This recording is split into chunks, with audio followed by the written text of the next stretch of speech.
You know, the enslavement of the user to the drug. Bowing down kind of before the drug.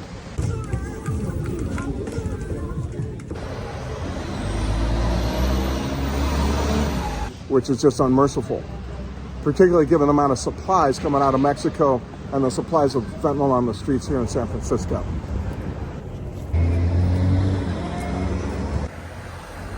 Fentanyl fold is when someone, through prolonged use of fentanyl, begins to bend at the waist. And really that sets into that position. Can't really walk erect. I spoke with Freddie Arroyo, a recovering heroin addict, about the fold that he recalls seeing as fentanyl flooded the streets a few years ago. There was this Caucasian guy, and he would walk by all the time. He was upright. He just got out of jail. He had his weight on him. You could tell he was working out. And like months later, he just started, his posture started changing. Started leaning more as days went by. The last time I seen him, he's walking like in an L shape. When we used to use heroin, and I'm a former heroin user, we would kind of stoop over like this, a little bit like Frankenstein, you know? But fentanyl, it's so much stronger that you stoop all the way to a 45-degree angle, like an L, like an inverted L, right? And what happens is you do that for so long that your body starts to get used to it, number one. Two, you start to get muscle memory from it.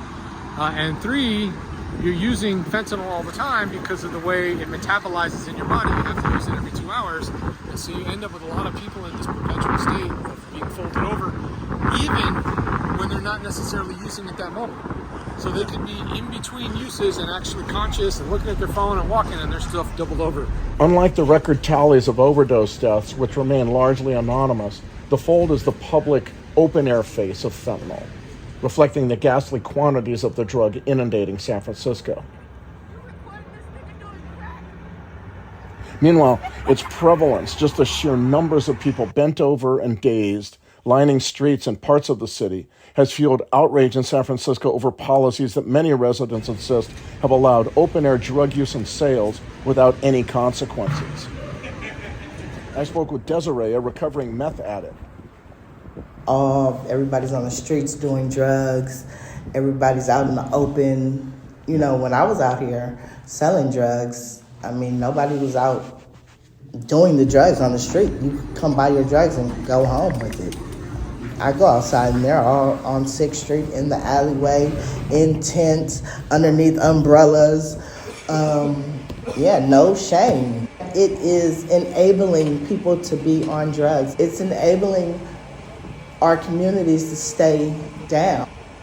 The first time I really remember seeing it significantly that I can remember was during the pandemic, when fentanyl really took over the streets and open air drug markets exploded in San Francisco.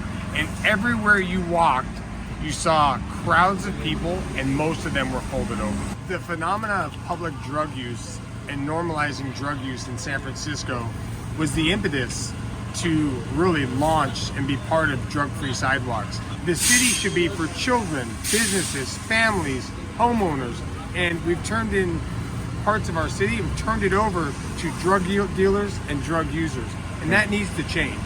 The city has gotten vastly better in the last couple of months.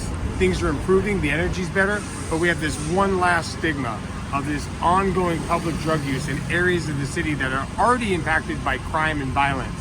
San Francisco conflates a homeless crisis with the actual drug crisis. And the solution to what we're seeing on the streets right now is really opportunity blended with accountability.